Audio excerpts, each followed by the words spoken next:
Life and death depend on this discourse. That's what makes the Gita special. That's what is happening on the battlefield. Beautiful, breathtaking, real.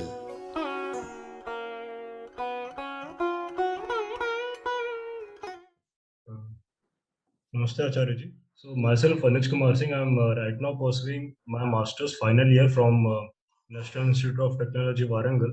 Sir, actually, I'll be studying for a PhD in the United States of America at the University of Minnesota. Just after 4 months, I'll be starting my PhD. So first thing first, it's a long program, and I think it could have a social culture impact on my understanding. So coming to the question, like it is actual for settling abroad. Obviously I'm going for study, but I'm talking about actually the settling abroad by my motivation for now is to come back to India after completing my studies. For now it's my motivation. However, when I tell to my teachers, my parents and my relatives about it, so they usually tell me that you will definitely stay there, because I spoke with one of my teacher the day before yesterday. I spoke with him, and he had returned from a postdoctoral fellowship from Israel. He's a very experienced guy. So he said that it is extremely rare for people to return to their country, and most students stay there. So if I conclude my question, like being a nationalist, how can I contribute to my nation either by coming back to India or being settled there myself? Like if you see Mahatma Gandhi studying abroad, coming back to India and helping the nation, then what should be my motivation to come back to my mother country after completing my studies? So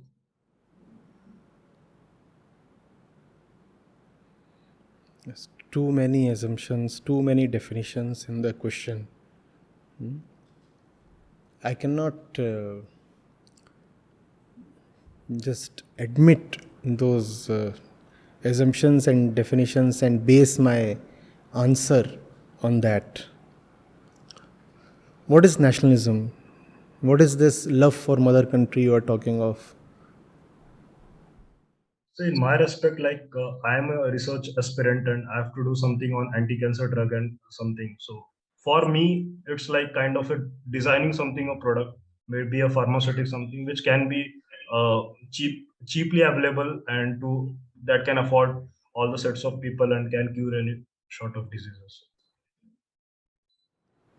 So you want to bring those useful technologies to the people of India. Definitely, sir. If I could learn something from there, definitely I would have. All right. What stops you then?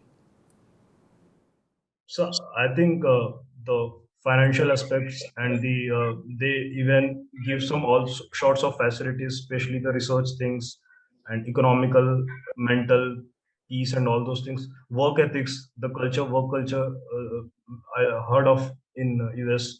And even when I used to discuss with my relatives and the people who are already experienced and went for the studies, they usually tell that your mentality will be impacted in the long course of 5 I'm not years. getting it. You want to bring those technologies to the people of India. Wonderful.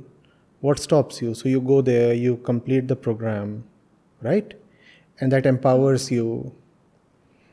And using your knowledge and your resources and your network, you then bring those benefits to the Indian people. What stops you? Sir, I think like they say usually in the discussion sort of people, they say that I do not why. know what they say. Thousand people say a thousand things. You tell me what stops you. So I think their financial aspect and the respect to the research and culture and both. What do you mean by financial aspect? What do you mean by financial aspect? You have knowledge, you have a postgraduate degree, rather what, a doctorate? Yes, sir. Yes. And India is no more a starving nation. There is enough money here as well. So, what do you mean by the financial aspect exactly? So like if you say about the earning things, I mean respect of the work culture they provide and No, no, no. Work culture we'll come to. First of all, the financial thing. What do you mean by the financial aspect? Is that what stops you? How? so I think that might stop me. I'm not sure about that because No, no. the fancy. How can we just speculate about something without knowing it? What do you mean? by a financial aspect to the blockage, how much money do you need? And will that money not be available in India? Available, sir. Definitely, sir. So there can presumably be no financial aspect. Why is this still a concern with you? If you want to come here, money is hardly a problem. Greed can be a problem. Money is not a problem. Money and greed are not the same thing, right? The money that you need is definite. Greed is obviously indefinite. So money is taken care of. What next? I think the research facilities, the facilities they do provide, like the instrumentation facilities and the research arena, the work culture they do provide for the respect for uh, resource things, and the funding they do provide on the project. We work on that. So I'm not sure about that. See, I do not know your field, so I do not exactly know the kind of disparity in research avenues in your field between the US and India. So I cannot really comment on that. But all I know is that India is fast catching up, right? Every 5 years, things are changing.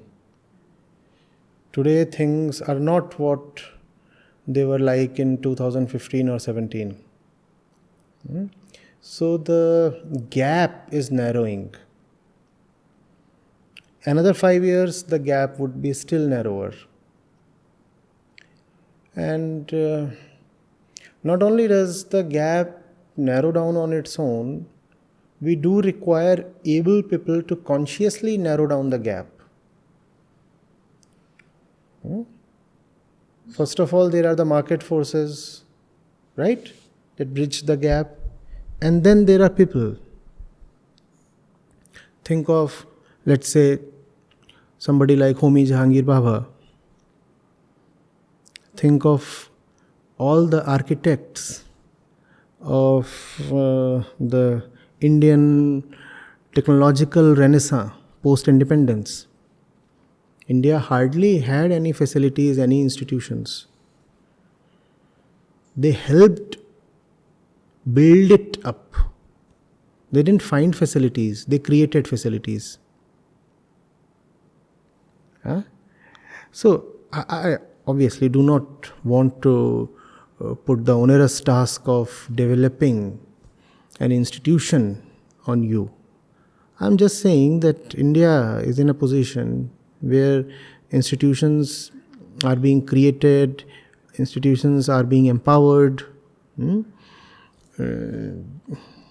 Indians want to be among the best, especially when it comes to science and technology and research. Why not contribute to the Indian quest? So, but that's, you see, an individual decision. You can choose between the comfort and the ready-made facilities that the US offers, or you could choose between the chaos and the conflict. Go for that, and as you go for that, be a part of the building up process. It depends on your love. That's why that was the first question I asked you. What do you mean by love for the mother country, in your own words, and nationalism? You must be clear about that. What is a nation? Is the nation really a valuable entity? And if you know about nationalism, if you understand India, you'll also know whether India deserves to be served. And then the decision would be easier.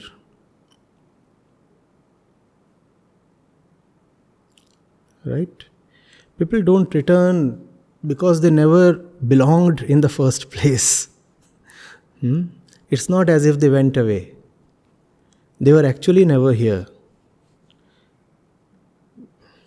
Just being coincidentally born at a certain place does not make you a native. To be an Indian is a tough ask. I do not think of India as having 140 crore Indians. That's the population of the state. That's not the number of Indians. You want to have an official stat, you could say, well, demographics 140 crore. That's all right. Indians, really, however, are probably no more than a few hundred alive, maybe a few thousand, and an equal number dead. And these Indians are scattered all over the world. Many of them have never even once come to the geographical position called India. They are still Indians.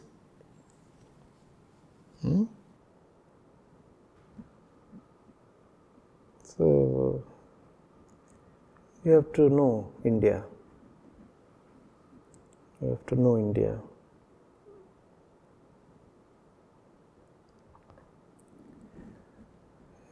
Just by being born here, you won't develop love. You can develop some kind of an attachment to your territory, but that is not love. An attachment does not have great power. So when America lures, attachment is overpowered. And people fly away and settle in the US. I repeat, just by being born somewhere in India, you do not become an Indian. You do not really grow love for India, because love requires understanding. To us, India is mostly about cheering the Indian cricket team or sloganeering against rival countries.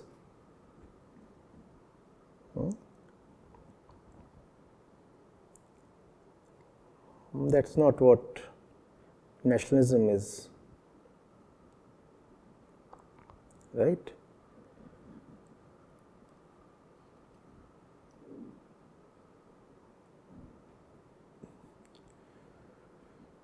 If you just want to return to the place where you were born, there is nothing great or sublime in this desire, this intention. Being territorial is something all animals have. All animals in existence have a certain feeling for their own territory. So there is nothing great about the desire to return to your birthplace. If India is just the birthplace of your body to you, then there is nothing special in India. What is India really? Figure that out, and then you will know whether it is of importance to serve India.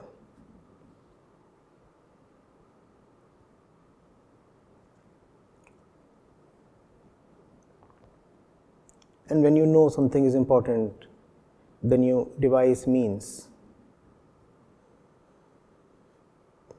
Then you need not necessarily be present within the geographical limits of India. You probably could be anywhere.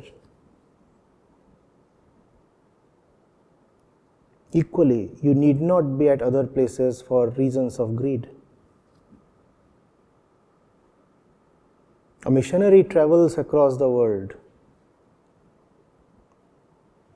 That's very different from somebody migrating to another place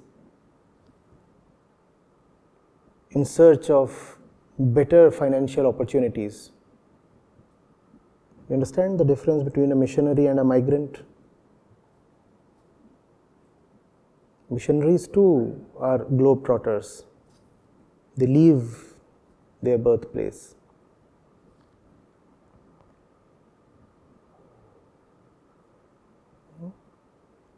Is it all too abstract? Huh?